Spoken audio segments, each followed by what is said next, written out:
ॐ सहनाववतु सहनौ भुनक्तु सह वीर्यं करवावहै तेजस्विनावधीतमस्तु मा विद्विषावहै। ॐ शान्ति शान्ति शान्तिः।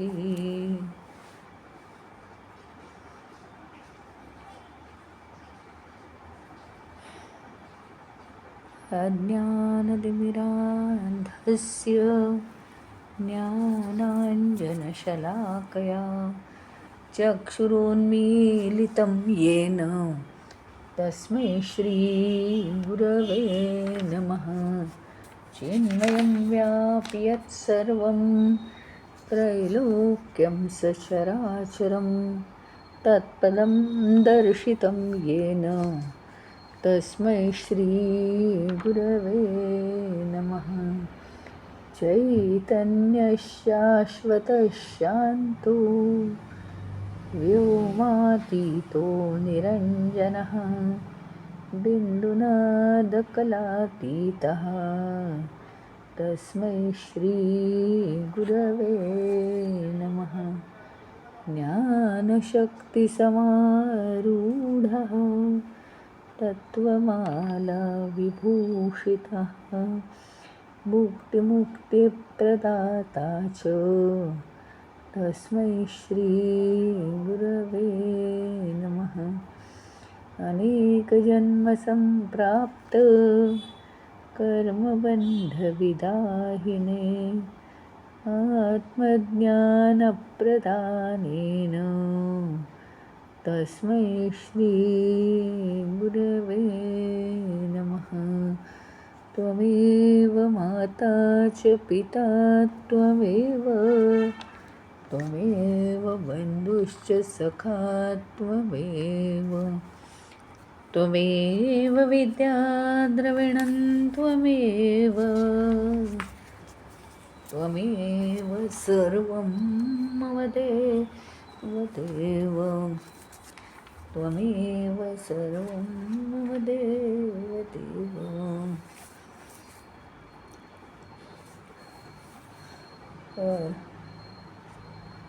सहावा अनुवाक पूर्ण झाला आहे। 5 आणि 6 या अनुवाकांचा एकच घोषवारा आहे, एकच विषय आहे, तो आपण पूर्ण केलेला आहे। भूहू भुवहा स्वाहा महहा असं स्थूलापासून सूक्ष्मापर्यंत काय भूहू भुवहा स्वाहा महहा असं स्थूलापासून सूक्ष्मापर्यंत प्रवास आपण 5व्या आणि 6व्या अनुवाकातून केला। 7व्या अनुवाकात असाच काहीसा भाग वापरलेला आहे, थोडासा वेगळा। पृथिव्या अंतरिक्षम द्यौर्दिशः अंतर्दिशः अग्नि वायु आदित्य चंद्रमा नक्षत्राणि आप औषधयोः वनस्पतय आकाश आत्मा इति अधिभूतम् अथ अध्यात्मं प्राणः व्यानः अपानः उदानः समानः चक्षुः श्रोत्रं मनो वाक् त्वक् शर्म मौसो स्नावस्थि मज्जा एतद्धि विदाय ऋषिकोचर पाङ्क्तवा इदं सर्वं पाङ्क्तेन एव पाङ्क्तं स्पृणोतीति। याच्यात पाङ्क्त या शब्दाचा एक साधा अर्थ, त्यावेळी गुरुकुलातले लोक पांगत हा शब्द वापरायचा. कारण काय आहे माहिती का, वेदाची भाषा थोडीशी सांकेतिक आहे, त्याला असे काहीतरी संकेत लावलेले आहेत. आता पांगत म्हणजे काय माहिती का, पांगत म्हणजे पाच पाचचा समूह. तर ऋषींचं असं म्हणणं आहे की सगळे तुम्हाला या विश्वामध्ये पाच पाचचे समूह दिसतील, आणि त्याच्या अंती ते असं म्हणतात की या पाच समूहांचा विचार पूर्णपणे केल्यानंतर त्याच्या पलीकडे असलेलं जे काही आपण पाहिलंच नाही या पाचांमध्ये, ते म्हणजे परब्रह्म आहे. म्हणजे जसं वेद नेती नेती म्हणतात की अहो आम्ही सगळं जे आम्हाला जे माहिती आहे ते सगळं आम्ही जाणतो. म्हणजे आम्हाला या पृथ्वीवरची जेवढी जेवढी भाषा आहे ते सगळं आम्ही जाणतो. तुम्ही त्या भाषेत आम्हाला परब्रह्म सांगा ना. पण ही सगळी भाषा वापरून जो अर्थ निघत नाही ते परब्रह्म. याला म्हणतात नेती नेती. म्हणजे आता सगळ्यात उच्च ग्रेडचा सूर्य, तर सूर्याला तुम्ही परब्रह्म म्हणत असाल. अहो पण सूर्यसुद्धा अस्ताला जातो आणि सूर्यसुद्धा उगवतो. सूर्याचंही तेज बंद होतं आणि सूर्याचं तेजही चालू होतं. सुषुप्ती अवस्था ही परब्रह्म समजा. पण सुषुप्ती अवस्थासुद्धा आमची थांबते ना. ती काय थोड्या वेळ, 2 तास 4 तास 8 तास पलीकडे काय. मग सुषुप्ती अवस्था ही आम्हाला कायमची नाही ना, त्याच्यामुळे ती पण परब्रह्म नाही. म्हणजे या विश्वातल्या किती अतिउच्च गोष्टी जरी घेतल्या, ब्रह्मदेवाला परब्रह्म समजा नाही ना. ब्रह्मदेव सुद्धा हरलाय. हे सृष्टी निर्माणही होते आणि लोपही पावते. ब्रह्मदेवाने निर्माण केली आहे ती. त्याच्यामुळे काय आहे की सगळं अर्थहीन आहे. परब्रह्माचा अर्थ आम्हाला लागत नाही. त्या पद्धतीने इथे पांगताचा विचार केला. पांगत, जसं आपण पंक्ती म्हणतो तसं पांगत. मग ही पांगता कोणची कोणची आहेत बघा. पृथिव्या, अंतरिक्ष, देऊ, दिशा, अंतर्दिशा. पृथ्वी म्हणजे भूलोक, पृथ्वी.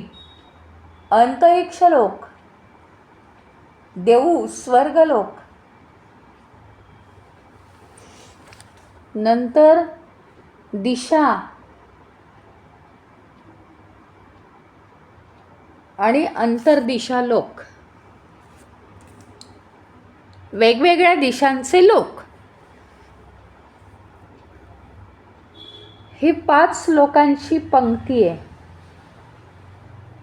दुसरी अग्नी, वायू, आदित्य, चंद्रमा, नक्षत्र. आणि 5 लोकांची पंक्ती आहे.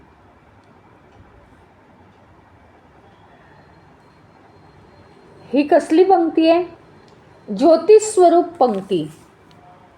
ज्योतिस्वरूप आपण हे पाहिलेलं आहे ना. अग्नी हा स्थूल सगळ्या गोष्टी जाळतो, त्यातून उष्णता आणि अग्नी म्हणजे प्रकाशसुद्धा बाहेर पडतो.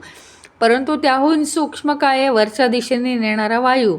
त्याहून वायूच्या पलीकडे काय आहे? तर सूर्य आहे. हां, अशा ज्या ज्योती आहेत 5, त्या 5 ज्योतींचा विचार केल्यानंतर अशी एक ज्योत आहे की जी आम्हाला जाणवते, दिसत नाही पण प्रकर्षाने जाणवते. ती म्हणजे काय आहे? परब्रह्माची ज्योत आहे. नंतर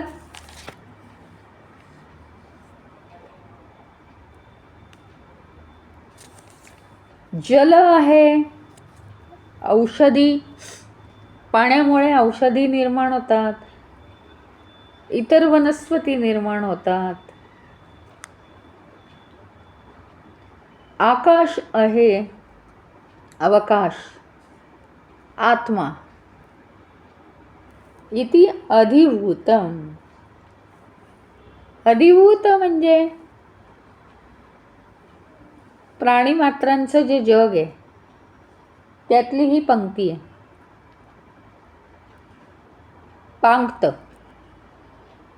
म्हणजे 5 गोष्टी.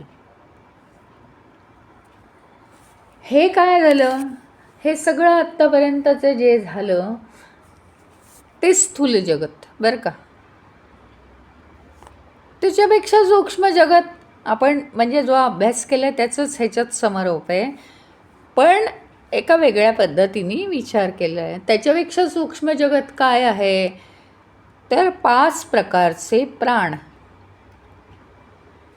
याचा विचार कसा करायचा आहे माहिती आहे का. प्राण हा श्वासोच्छ्वास आहे. प्राणापेक्षा सूक्ष्म काय आहे, अपान. प्राणापेक्षा सूक्ष्म काय आहे, अपान.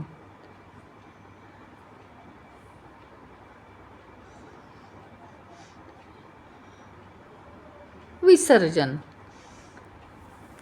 त्याच्यापेक्षा सूक्ष्म काय आहे, व्यान.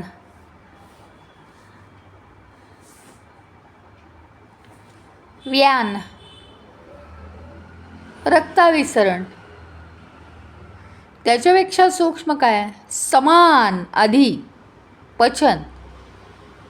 सर्वात सूक्ष्म उदान आहे. तो आपल्याला त्याचं कार्य कोणीतरी सांगितल्याशिवाय कळतच नाही. आपल्याला ते कळूच शकत नाही कार्य. अशा रीतीने प्रत्येक एक म्हणजे काय आहे त्यांच्या म्हणण्याचा अर्थ,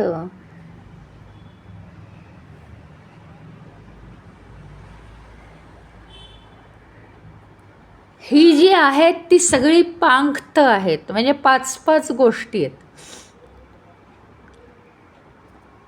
तिथे 4-4 गोष्टी होत्या. भूहू, भुवः, स्वाहा, महहा या 4 गोष्टी होत्या. तिथून स्थूलाकडून सूक्ष्माकडे जायला सांगितलं. इथे हे पांक्त आहे. अजून काय आहे पांक्त, 5 कोश आहेत की नाही आपल्याला.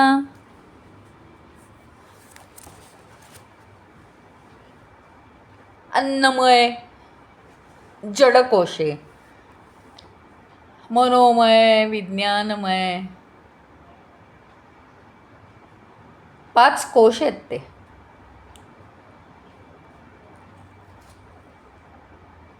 सगळ्यात सूक्ष्म कोश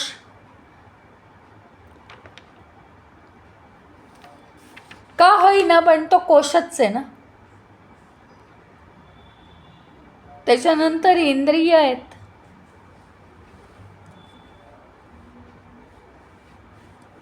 कान, नाक, डोळे, त्वचा, जीभ.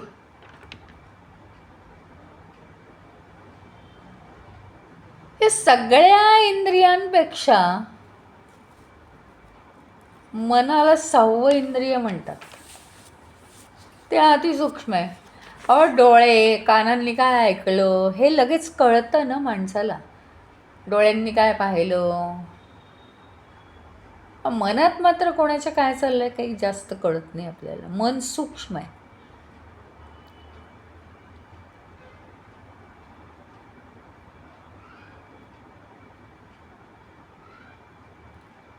पाच गोष्टींचा जरी आपण विचार केला, एकेका ग्रुपचा 4 गोष्टींचा जरी आपण विचार केला,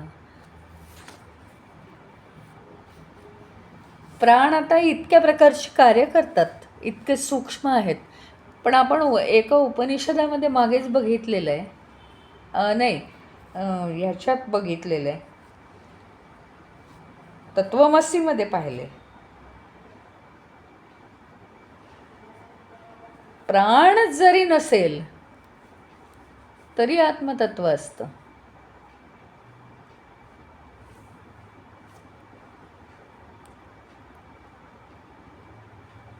असं आहे. त्याच्यामुळे प्राणापेक्षाही सूक्ष्म ते आत्मतत्व आहे. सांगण्याचा हा प्रयत्न आहे की तुम्ही इथल्या कितीही गोष्टी, म्हणजे अतिउच्च गोष्टी, आता 5 प्रकारच्या ज्योती, ज्योतिस्वरूप काय काय आहे, तर अग्नी, वायू, सूर्य, चंद्र, नक्षत्र.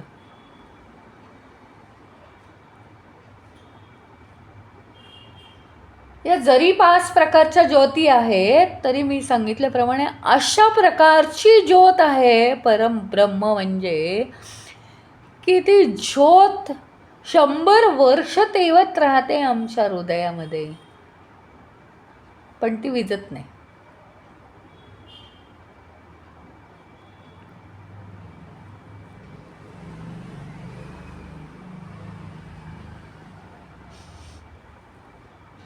अशा रीतीने प्रत्येक गोष्टीचं सूक्ष्म मनन जेव्हा होईल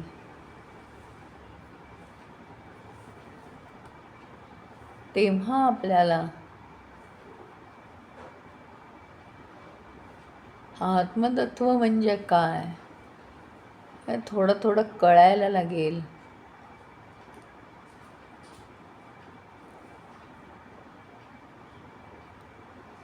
कदाचित अनुभवाच्या पातळीवर सुद्धा ते कळायला लागू शकेल.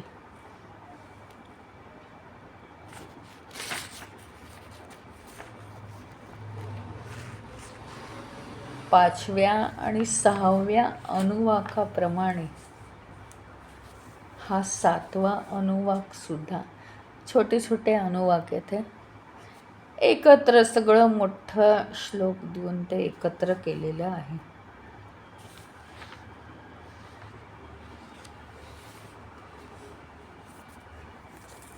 आता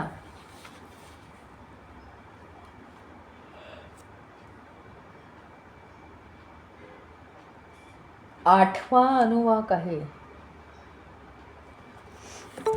की आत्तापर्यंत तुम्हाला सांगितलं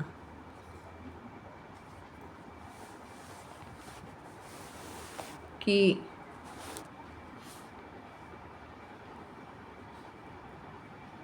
या सगळ्याच्या पलीकडे परब्रह्म आहे. तुम्ही म्हणाल हा काय खेळ मांडलाय, सारखं तुम्ही सांगता हे आहे ते आहे ह्याच्या पलीकडे परब्रह्म आहे, ते आहे ते आहे त्याच्या पलीकडे परब्रह्म आहे. नेमकं काय आहे ते सांगा ना.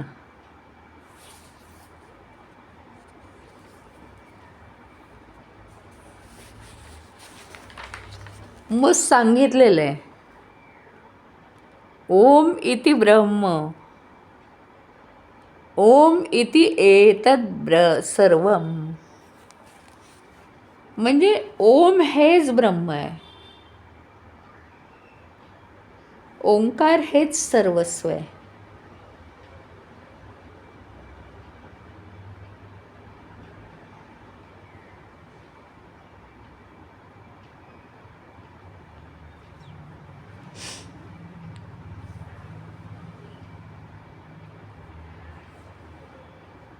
ओंकार करत असताना ज्याप्रमाणे आपण म्हणतो श्रीराम जय राम जय जय राम, हे म्हणत असताना काय साहजिकच श्रीरामाचं रूप डोळ्यासमोर आधी आणावं लागतं, नंतर ते यायला लागतं.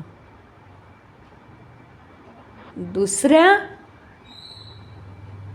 कशाचंही स्मरण न होता आपल्याला श्रीरामाचं नाव घ्यायचं म्हणजे श्रीरामाचं स्मरण झालं पाहिजे, हा त्याच्यात भाव आहे. ओंकाराला तसं नाही आहे. आता काय करतात माहिती आहे, काही काही मेडिटेशन सेंटरला आहे ना समोर ओम असं लिहितात, पण ओम हे प्रतिमा डोळ्यासमोर असण्याचं काही कारण नाही.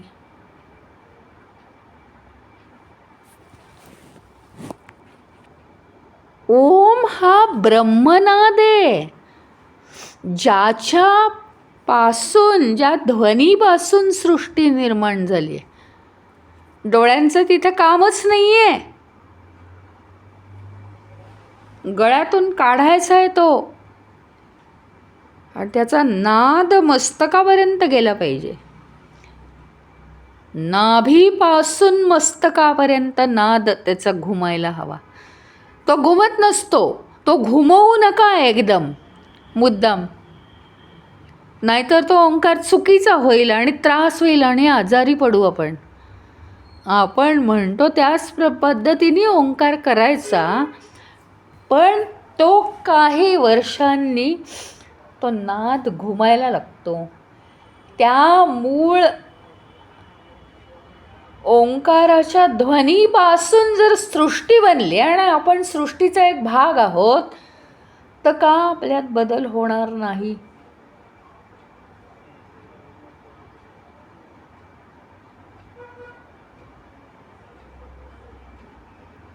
या अर्थाने हे म्हटलंय, ओम इति ब्रह्म. ओम हेच ब्रह्म आहे असं समजा.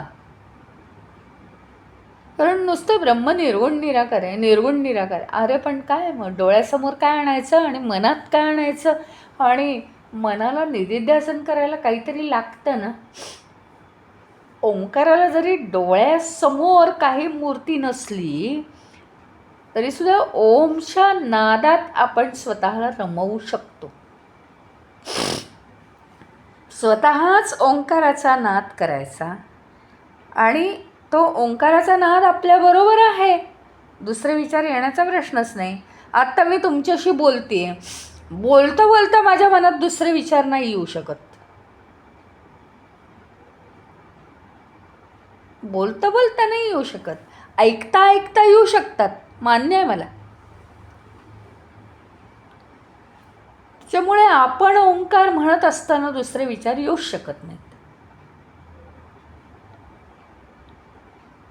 आणि म्हणून इथे आपल्या डोळ्यासमोर ओंकाराचं प्रतीक असण्याची काही गरज आहे असं मला वाटत नाही, पण तो ज्याचा त्याचा श्रद्धेचा भाग आहे.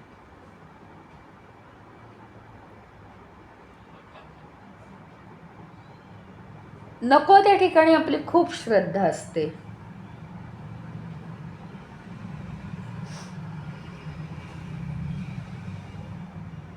पाहिजे त्या ठिकाणी श्रद्धा अजिबात नसते.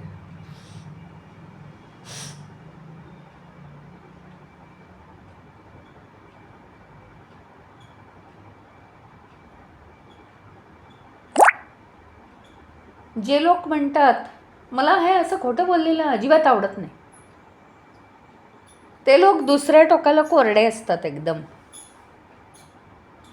दुसऱ्यांवर प्रेम न करणारे असतात. कारण कधी कधी काय आहे माहिती का, खोटं बोलून दुसऱ्यांना वाचवायची गरज असते. गैरसमज झालेले असतात. अशा ठिकाणी प्रेम हे महत्त्वाचं आहे सगळ्यात शेवटी.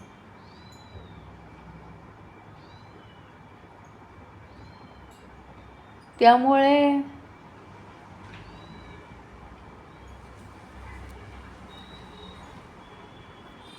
सूक्ष्मता येण्यासाठी ओंकार साधना आवश्यक आहे.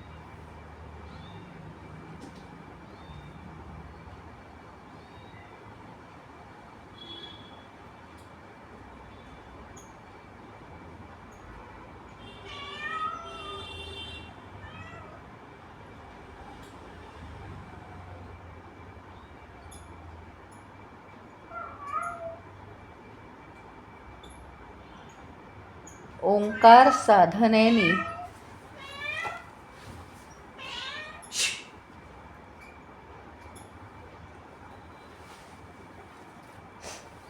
अहंकार आपला हळूहळू ओंकार साधनेने कमी व्हायला लागला तरच ओंकार साधना बरोबर आहे असं म्हटलं जातं. मग तो ओंकार तुम्ही लहान आवाजात म्हणा, तो ओंकार तुम्ही मोठ्या आवाजात म्हणा, तो ओंकार तुम्ही तारसप्तकात म्हणा, तो ओंकार अतिशय रेग्युलर म्हणा, रेग्युलर म्हणू नका. पण ओंकार साधनेनी जर अहंकार कमी होत असेल, स्वतःला ऑब्झर्व करा, तरच ओंकार साधना बरोबर आहे. ती एका विशिष्ट मार्गाने तो ओंकार म्हटला जातोय. एकदम येत नाही तो. गायन येतं काय एका दिवसात एकदम? त्याला ती रिदम यायला वेळ लागतो. ते काय हार्मोनियम घेऊन ओंकार करायचा नाही आहे आपल्याला, असाच करायचा आहे तो. त्याची रोज प्रॅक्टिस करून करून ते ॲटोमॅटिकली बसतं, ॲडजस्ट होतं आपल्या गळ्यामध्ये. पण त्याचं सगळ्यात जवळचं त्याचं परीक्षा घेण्याचं साधन म्हणजे हे आहे. आणि ते काय कुणाला दाखवायचं नाही, काय बोर्ड लिहायचं नाही आहे की माझा अहंकार किती पर्सेंटनी कमी झाला. पण स्वतःला आपण ऑब्झर्व करू शकतो की मला पहिल्यांदा माझं असं खरं करायची सवय होती, आणि आता काहीही कशाचंही काही वाटत नाही.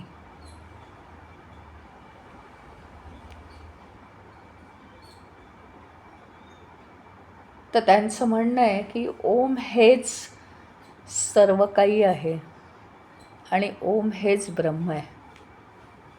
पण त्यालासुद्धा ओंकार साधनेचं निदिध्यासन असावं लागतं. निदिध्यासन.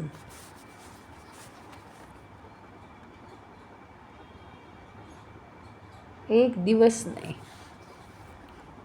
निदिध्यासन ह्याचा अर्थ भले तुम्ही 10 वेळा 11 वेळा ओंकार करा, पण 1 वर्ष तरी करा ना, कमीत कमी.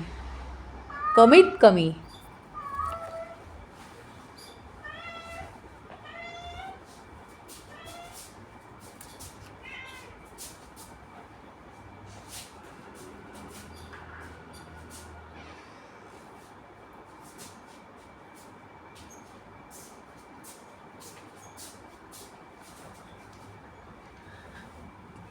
सातत्य पाहिजे.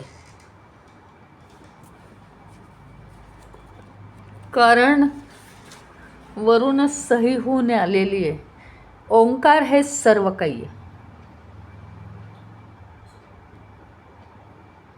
ओम इति इदम सर्वम. जे काही सर्व काही आहे ते ओमच आहे. ओम इति ब्रह्म.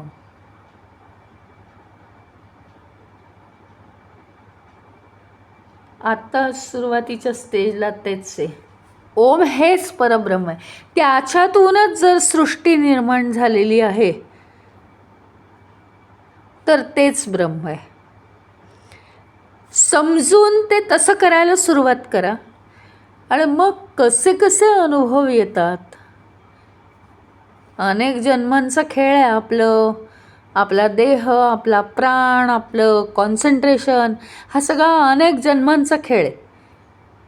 त्याच्यामुळे कसं कसं तिकडे कनेक्शन लागतं तो अनुभव घ्या.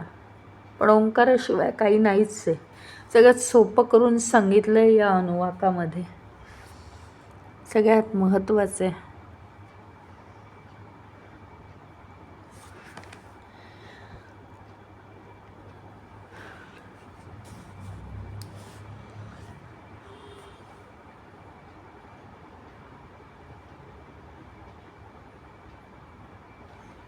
कल्पना किंवा प्रतीक समोर.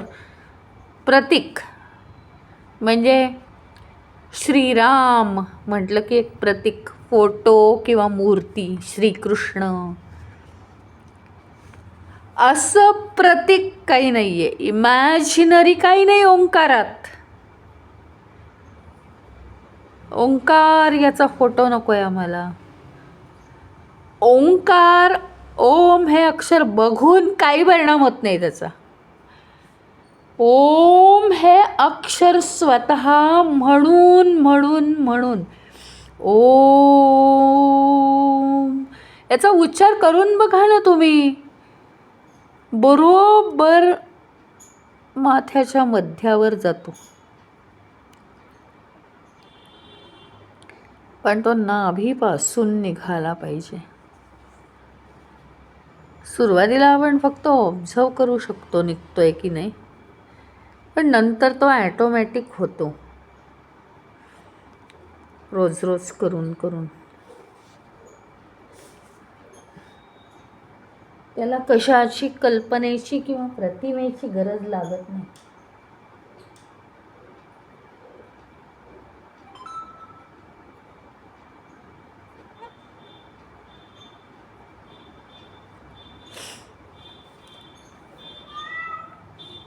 तीन पातळींवर आपल्याला जे अनुभव येतात, जागृती, स्वप्न, सुषुप्ती, या तीनही पातळींवरच्या अनुभवांपेक्षा ओंकाराचा अनुभव सर्वश्रेष्ठ आहे.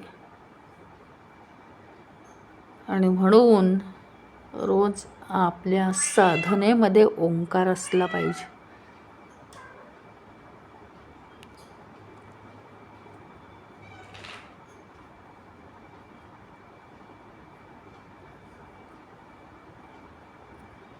इतकं ओंकाराचं महत्त्व आहे.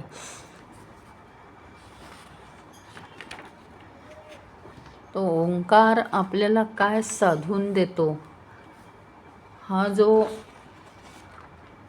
8व्या अनुवाकात आलेला विषय आहे, हा आत्ताच्यापेक्षा अधिक गहन आहे.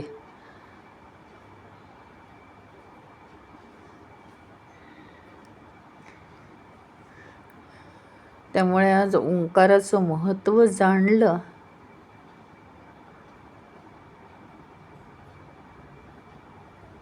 पण ओंकार आपल्याला कोणतं अंडरस्टँडिंग आणून देतो हे आपण आता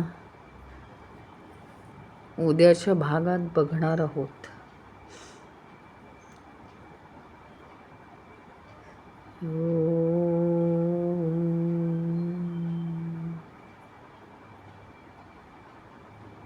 ओम पूर्णमदः पूर्णमिदं पूर्णात् पूर्णमुदच्यते पूर्णस्य पूर्णमादाय पूर्णमेवावशिष्यते.